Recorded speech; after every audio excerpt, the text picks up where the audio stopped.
Africa Content TV.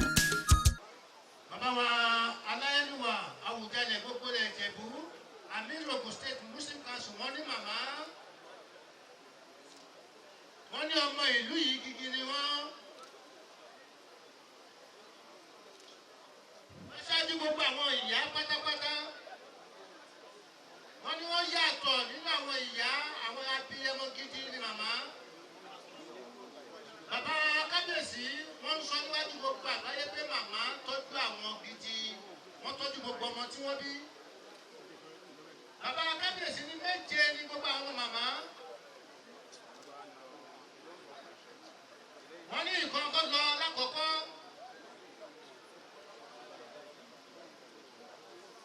Ìkan tún lọ ní àṣetọ Ọlọ́run nígbà tásìkò tó. Bàbá Kábíyèsí wọn láwọn tí Ọlọ́run ṣẹ́kù àwọn làwọn kù lẹ̀.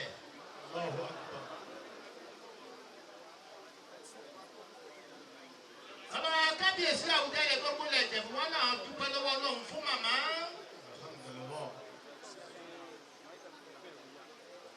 Màmá ní bàbá ní màmá wọ́n yàtọ̀ sí gbogbo àwọn òbí yìí pátápátá.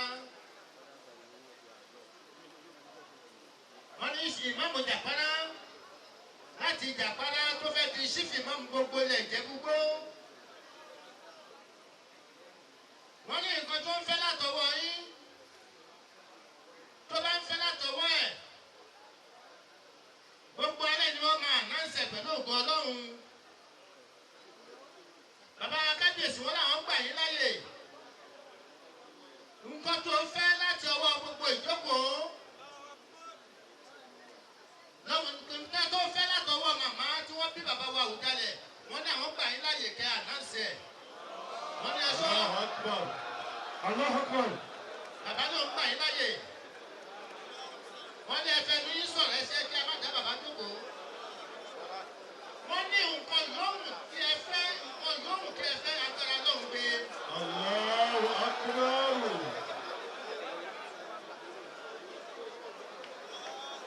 Bàbá wa ṣífì mọ́mù tòbí Ìjẹ̀bú tòbí wọ́n dàbá wọ́n ní mọ́tò làwọn fẹ́.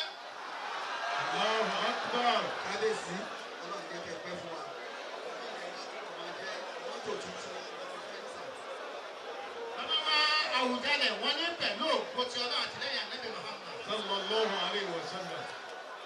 Láàárín ọ̀sẹ̀ kan bí kúndùn ọtí láì jahana. Máa gbé mọ́tò yẹn dé.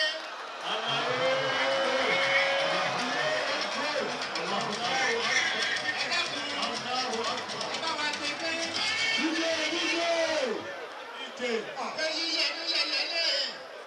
Ayẹyẹ kalẹ̀. Ríro ìgbà tẹ̀tẹ̀ lọ́rùn àwọn Kábíyèsí lọ́rùn. Ẹ̀sọ́ lẹ́gẹ̀lẹ́ tẹ̀lé ìdọ̀tí. Ọ̀nà bíga.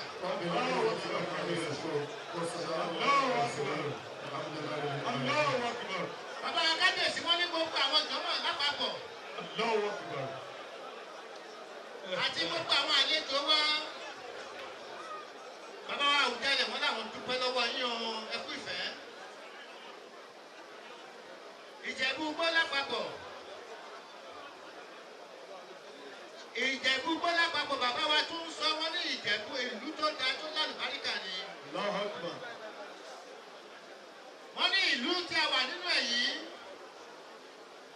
Bàbá wa Àwùjalẹ̀ wọ́n ní ìlú ìlàwọ́n ṣe kékeré sí. Gbogbo àwọn ọ̀rẹ́ bàbá ìlú yìí ni wọ́n wà pátápátá.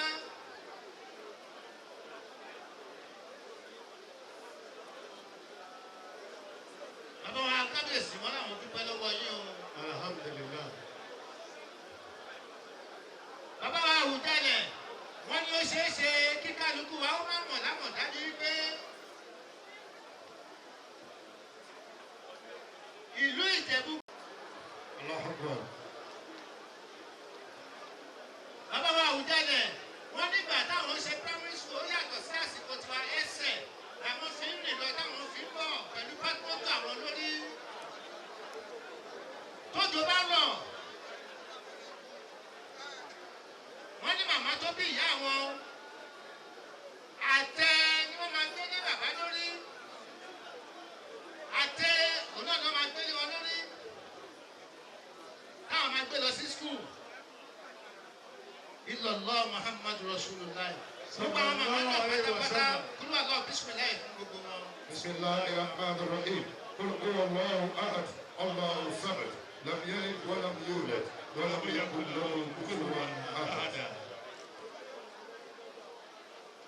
Bàbá wa síbi máa máa kílẹ̀ Ìjẹ̀bú pátápátá láti Ìjẹ̀bú Òde.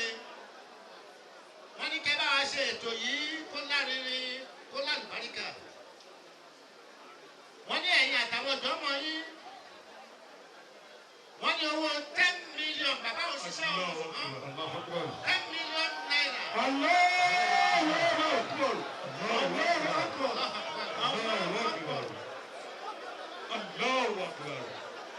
Bàbá wọ́n ní ẹgbẹ́ fún alágbára Ọlọ́run. Bàbá máa gbé fún wa pẹ̀lú òkú Ọlọ́run 10 million naira. Allahu Akbar. Bàbá ò sì ṣiṣẹ́ mọ́ wọn ò lọ ṣọ́fíìsì Allahu ọ̀tá Akbar. ọ̀tá. Gbogbo àwa ìmọ̀. Bàbá Ọlọ́run jẹ́ àríyí bá o. Nasiru Bello dà. Wọ́n mi. Gbogbo àwa ìmọ̀. Gbogbo àwa Bàbá ìmọ̀. Kábíyèsí wọ́n ní gbogbo àwọn ọmọ ìyá àwọn oníjẹ̀búgbó. Wọ́n wà níjẹ̀búgbó yìí. Wọ́n wà ń bí. Wọ́n ní ṣé bàbá wa Rọ́bìù wà ń bí? Bẹ́ẹ̀ni. Bàbá wa Rọ́bìù. Bàbá mi ló yẹ Rọ́bìù wọ́n ní kẹ́ ẹ máa bọ̀. Kábíyèsí pè yín. Ó ti ń bọ̀, ó ti ń bọ̀. Ọ̀pẹ ló yẹ nínú òun bọ̀. Óyá pọ̀sẹ̀sẹ̀. Ẹ kúrò lọ́nà, ẹ kúrò lọ́nà fún ẹ kúrò lọ́nà fún. Wọ́n ní kí wọ́n máa bọ̀. Fún bàbá ń pè ọ́. Allahu Akbar. Bàbá wa Rọ́bìù ló dé yìí. Lọ. Wọ́n ní ẹ dáhùn sọ́dọ̀ ìmáàmù yìí o.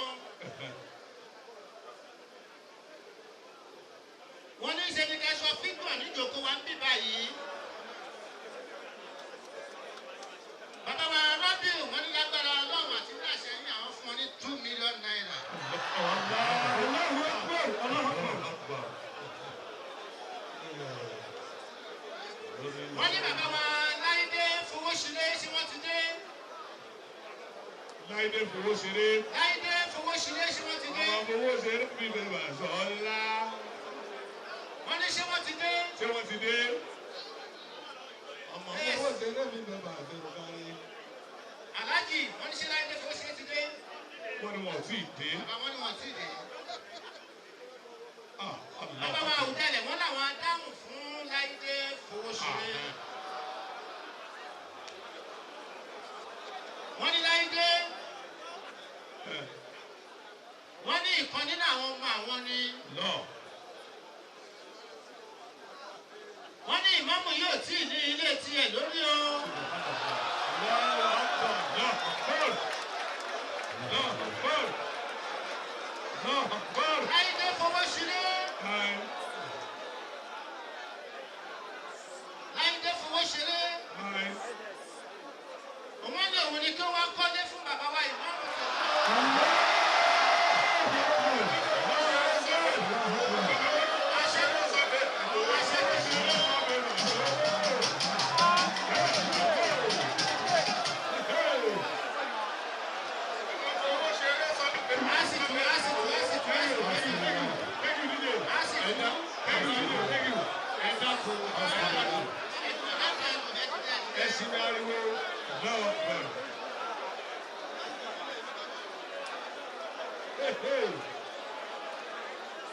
Allahu Akbar.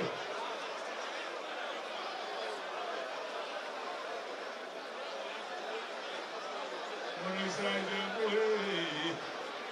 Ó ti dà bẹ́ẹ̀. Sáájú bóyè. Ó ti dà bẹ́ẹ̀. Wọ́n ní architect Ayọ̀dèjì Dayọ̀ Ayọ̀dèjì architect Dayọ̀ Ayọ̀dèjì kọ́ ọ̀nà máa bọ̀. Bàbá Awùjalẹ̀ ń pè yín. Architect Báyọ̀. Ẹ má dá wa bàbá dúró, ẹ má dá bàbá dúró. Ayọ̀dèjì. Kábíyèsí Adékìlá Àṣàbò. Architect Báyọ̀ Ayọ̀dèjì. Architect òun ló dì sáìn ní mọ́ṣáláṣí bàbá tí a ṣe ń fara ẹ̀ tì lọ́wọ́lọ́wọ́ yìí. Àwọn àṣìwò òyìnbó ò ní lé òyìnbó olóògùn. Architect tó yá ẹ má bọ̀ ẹ má má dá bàbá kábíyèsí dúró. ọmọ ẹ̀tẹ̀tẹ̀ tó olówó ní jìyà tọ́ba dàgbà sáté kú pàdé aláyé lò la ilaha illallah muhammadu rasulullah sallallahu alayhi wa wọ́n ní ẹ sọ̀rọ̀ kí wọ́n gbọ́ wòye.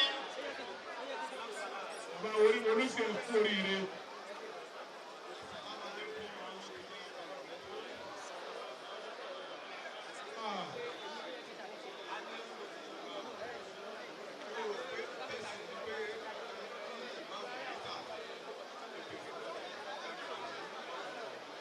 Bàbá wa architect wọ́n ní àwọn gbà yọ̀dá lọ́wọ́ bàbá wa Ògàlẹ̀ pé àwọn á rí ìmáàmù lẹ́tà àwọn á bèrè ní tó fẹ́ káwọn ṣe fún àwọn. Allahu Akbar. Allahu Akbar. Ìmáàmù gbogbo tí ń ṣẹlẹ̀ yìí kìlọ̀ ló ń jẹ́ fún yín o. Allah. Kẹsẹ̀ pẹ̀lẹ́pẹ̀lẹ́ o. Tí ẹ máa jẹ́ Ọlọ́run ti ṣe o. Kẹsẹ̀ tó jẹ lálẹ́ wọlé kékeré. Congratulations, Baba Imam. Wọ́n ní bàbá wa dọ́kọ́. Bàbá wa kábíyèsí wọ́n ní bàbá wa Lówàyé. Dọ́kọ̀ Babátúndé Lówàyé. Dr. Matunde Lówàyé. Máyégún gbogbo ilẹ̀ Ìjẹ̀bú-Igbó. Wọ́n ní wọ́n ti ra mọ́tò wá fún Sífìmà.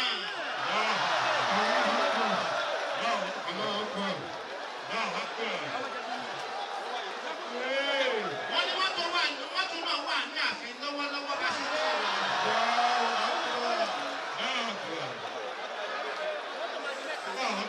Wọ́n ní ẹ jẹ́ kí a tẹ́wọ́ ká bàbá. Ìgbé èyí máa dùn tó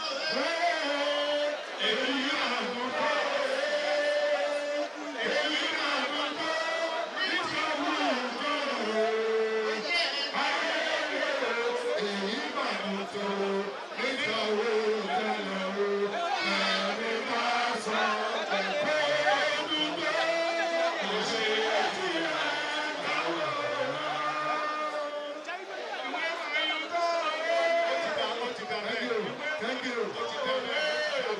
bàbá wa Àwùjalẹ̀. Wọ́n ní kì í ṣe pé torí kí wọ́n ti ra mọ́tò fún Sífìmà tó wà láàfin. Ìyẹn ò dìstọ́pù tàwọn o.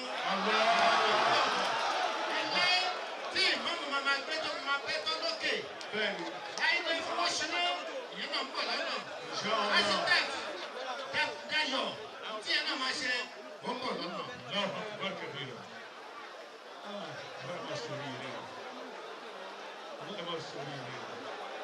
Bàbá wa Àwùjalẹ̀, wọ́n náà wá bẹ gbogbo Ìjẹ̀bú-Igbó lápapọ̀. Allahu Akbar. Gbogbo àwọn Mùsùlùmí wa pátápátá tí ń bẹ ní Ìjẹ̀bú-Igbó ẹ dákun. Òkè Ṣọ̀pí ní, Ọ̀jọ́wọ̀ ní, Àtìkòrì ní, Òkè Àgbò ní, Jàbálá ní, gbogbo yín lápapọ̀. Yídì kan ṣó. Bàbá wa Àwùjalẹ̀ ní yídì kan ṣó. Yídì kan ṣó. Inshallah. Inshallah. Kí kálukú má ṣe tiẹ̀ lọ́tọ̀ọ̀tọ̀. Inshallah. Allahu Akbar kabira. Àṣẹ ti bọ̀. Bàbá wa Àwùjalẹ̀ wọ́n ní ìlú yìí làwọn wà táwọn ń ṣe skul.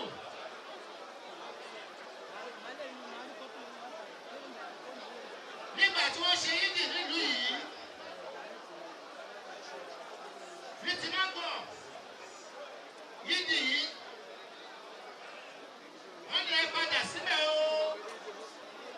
Kò gbọdọ̀ pé méjì àṣẹ ni o. Bàbá ò dábàá o, wọ́n pàṣẹ ni o. Àṣẹ ti bọ̀.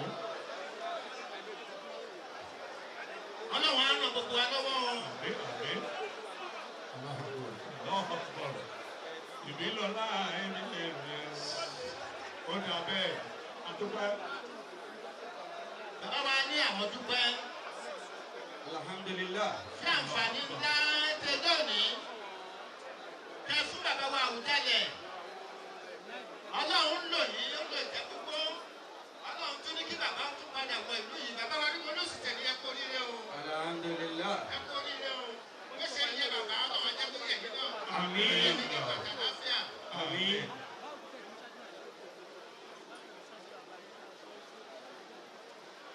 الله أكبر. الله أكبر.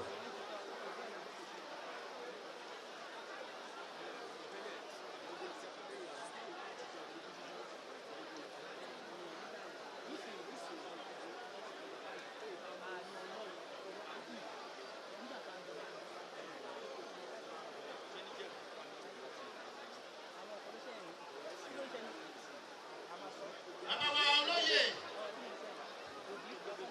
Bàbá wa olóyè Jìbìlà wà Ajílọ́ba. Olóòtú fọ̀rẹ́ gbogbo lẹ̀ Ìjẹ̀bú. Wọ́n fi ń tó bàbá wa Òjàlẹ̀ létí ń bì yìí. Wípé yídì yẹn tí ò bá tó yín tó bá máa ní ìdí àtúnṣe. Wọ́n láwọn adáhùn fún un.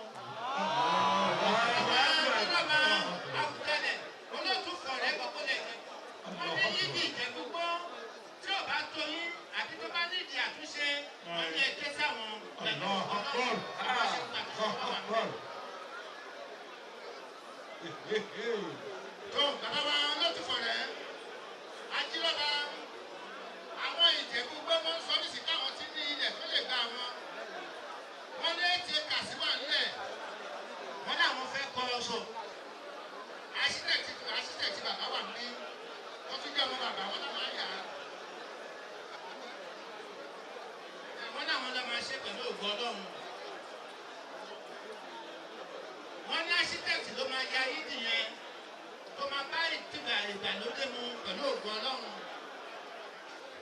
bàbá wa Òjàlẹ̀ wọ́n ní ká kí bàbá wa SSG ẹ ti jíṣẹ́ bàbá wa gómìnà fún gbogbo tí bàbá gómìnà fẹ́ ṣe fún Ìjẹ̀bú-Igbó lápapọ̀ ni wọ́n ní ẹ fi tó bàbá létí pé síbì mọ́ Ìjẹ̀bú-Igbó kí náà máa ṣe fún bàbá wa SSG kí lẹ́yìn náà máa ṣe fún bàbá kọmíṣánná pásínálì wọ́n ní láàrin àwọn pẹ̀lú ìmáàmù ìmáàmù ṣe pẹ̀lẹ́pẹ̀lẹ́ o ọmọ nílẹ̀ àtẹlẹ̀ gẹ́gẹ́.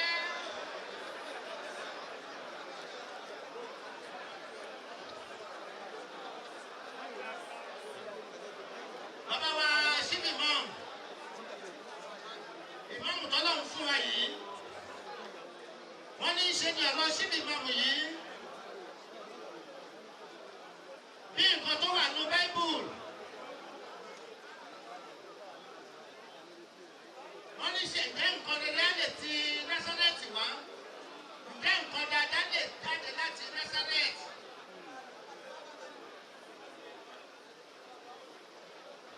Wọ́n ní Násárẹ́tì ní ìlú Jàpálá ní Ìjẹ̀bú-Igbó ẹkùn tó jáde wá láti bẹ̀.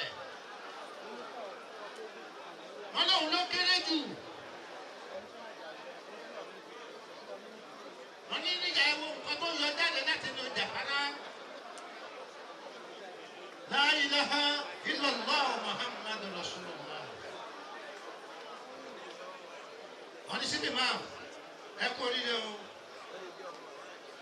Wọ́n ní ẹ kú oríire o. Wọ́n ní ẹ kú oríire o. Àlọ́ wọn.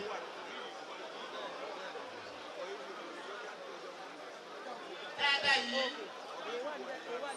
kò ní mọ lórí ẹ o. Ọlọ́run jẹ́ kó bẹ́ẹ̀. Bàlágàdá o, bàlágàdá, bàlágàdá o, bàlágàdá, wà fi iná wà fi òǹkà. Bó ṣe sàn ní bó ṣe lára yìí, bó sàn délẹ̀ lọ́dọ̀ àwọn olóyè yòókù subhana rabbika. رب العزة عما يصفون والسلام على المرسلين والحمد لله رب العالمين. We are welcoming the arrival of Bàbá wa, èèyàn wa, ẹni wa dáadáa. Ẹ dákun wá sí tún lè la. Ìmọ̀mọ́ àgbà wọ́n dúpẹ́ lọ́dọ̀ Ọlọ́run. Bàbá Alẹ́kọ̀ọ́ Mustapha.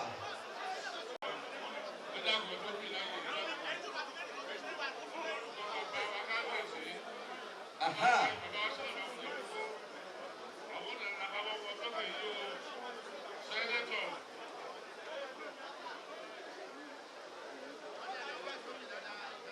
Please. Ọwọ́ bàbá wa ìmáàmù chief imam nílẹ̀ Ìjẹ̀bú-Igbó lórúkọ bàbá kábíyèsí Àwùjalẹ̀ Aláyélúwà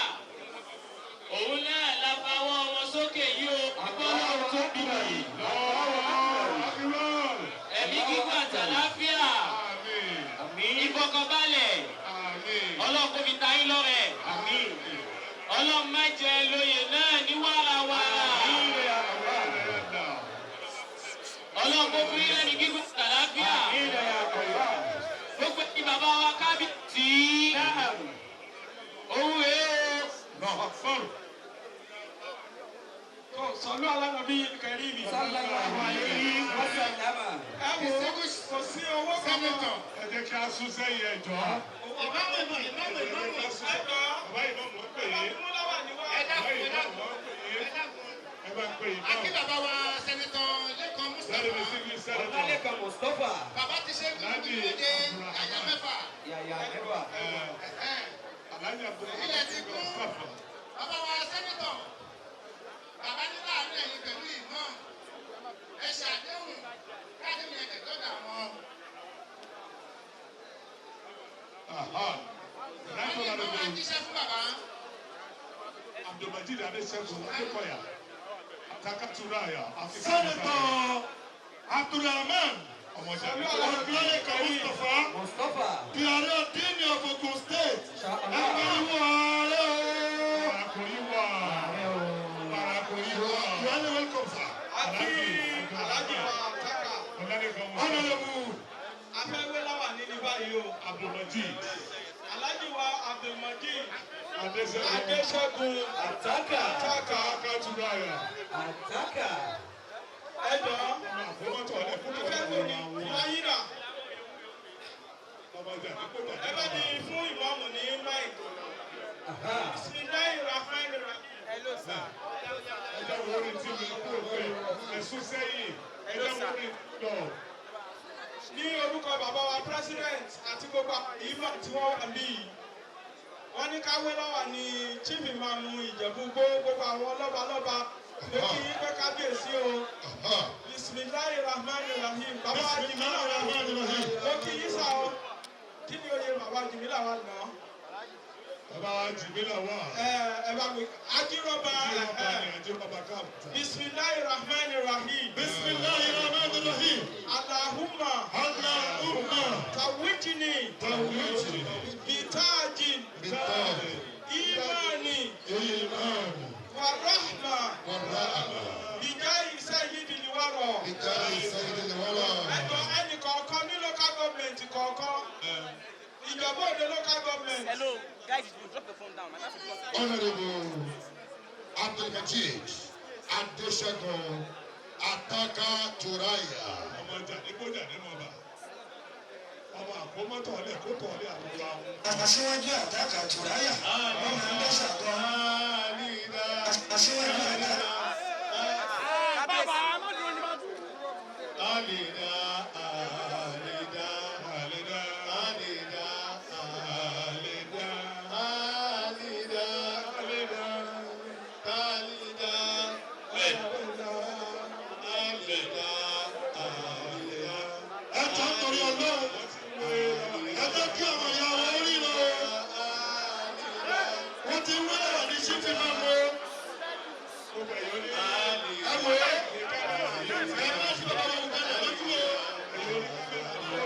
Ẹ jọ Ẹ̀sùn sẹ́yìn, ẹ̀jọ̀. Ẹ̀sùn sẹ́yìn, ẹ̀jọ̀. Ẹ̀sùn sẹ́yìn. Lọ́wọ́ ní ti Jásù ló ní kẹ́kẹ́ fún wa.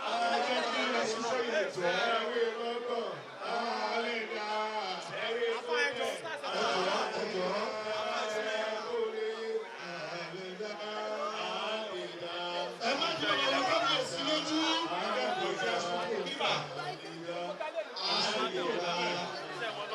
Iṣẹ́ wa là ń ṣe, iṣẹ́ tí ilẹ̀ náà ń ṣe.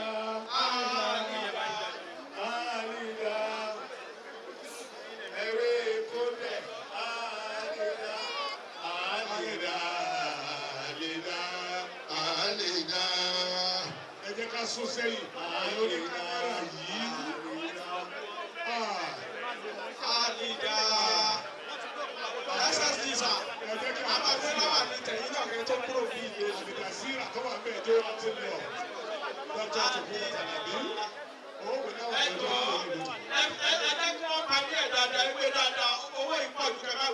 ẹ̀sùn sẹ́yìn ẹ̀sùn sẹ́yìn. Kó wá lò tútù kó máa lórí fífọ́. Lórí fífọ́ is unprecedented. Alájà Abdulrahman Mustapha. Fún bàbá wa ìmọ̀ràn tòní. Óyá. Àlùkẹ́mọ̀ òye náà rẹ̀ ọ́ pẹ̀lú àṣẹ bàbá wa òdálẹ̀. Ẹ̀yin onífọ́tò yìí ẹ má dàbí ìgbà. Akẹ́sí Allahu Akbar. Allahu Akbar kabira. Ẹ̀sìn Allahu Akbar. Bàbá Kábíyèsí ló wí lọ́wọ́ ní ìwé. The President Supreme Council for Islamic Affairs. Àsìkò tí ó tó ìlàtú ẹ̀ lára. Bàbá President. Wọ́n fẹ́ fún wọn ní staff of office. Wọ́n ní ọ̀pá àṣẹ. Ẹjọ́. Pẹ̀lú ìyànda bàbá wa Awùjalẹ̀ tí wọ́n jẹ́ President Supreme Council for Islamic Affairs. Adékìláyà Sáàmù. Yes. Kábíyèsí àtètèkó olóko ní ìdí. That is the staff of office. Tíkẹ́ẹ̀tì ẹ̀ máa tẹ̀lé. And the paramount of Abuja. Staff of office. Ẹ̀tún sábì tíkẹ́ẹ̀tì yẹn. To the chief imam. Bàbá wa Awùjalẹ̀. Ẹgbẹ́ Ọlọ́run tóbi. Síwájú ọ̀gá ẹgbẹ́ wọn bí. Ẹgbẹ́ Ọlọ́run tóbi. Bàbá wa àgbà. Bàbá wa Awùjalẹ̀ ń gbé ọ̀pá fún chief imam. Chief imam tòní. Bàbá wa chief imam general. Gẹ́gẹ́ bí staff of office. Ọkọ̀ oríire.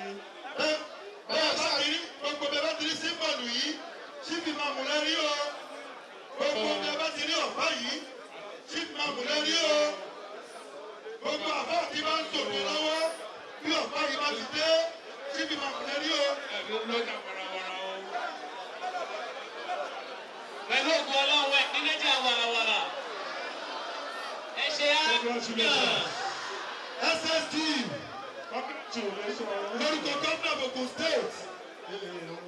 SSD ni ó present certificate on behalf of the executive governor. Ẹni sùúrù. Bàbá ní ká fi pé wàjáde náà.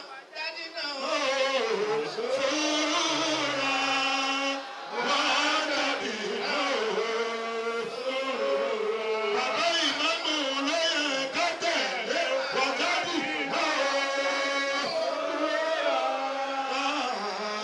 Wọ̀jáde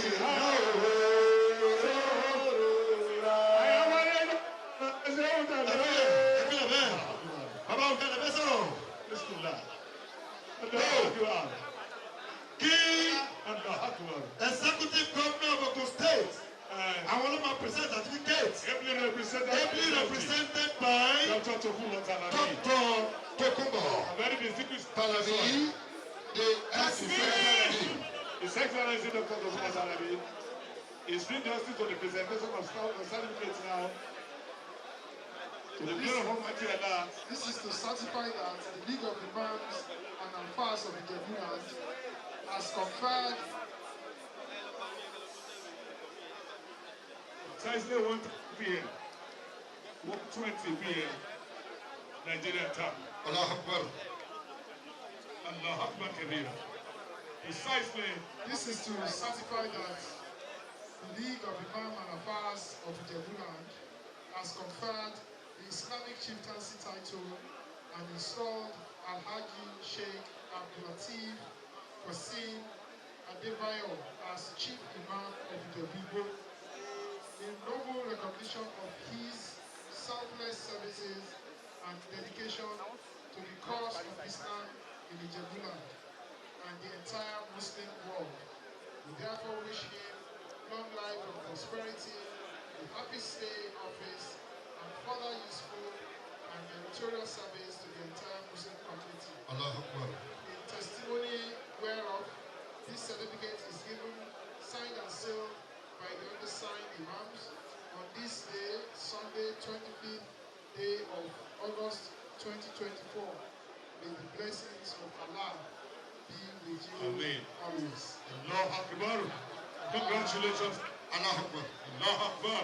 Allahu Akbar. Mo fẹ́ ṣàkóso bàbá yẹn o. DJ. Allah Akbar. Congratulations. Happy birthday.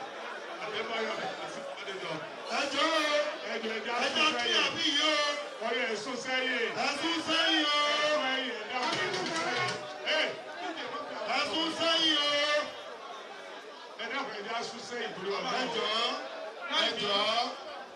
ẹjọ́ ẹja sún sẹ́yìn. Akẹ́sùn lẹ́yìn. Bàbá wa ọ̀nàlẹ́bù ẹjọ́ ẹja sẹ́yìn. Bàbá wa sẹ́nitọ̀ Abdulrahman Ọlálẹ́kan Mustapha. Ọlálẹ́kan Mustapha kò yé ààrẹ àdínní of Ogun State.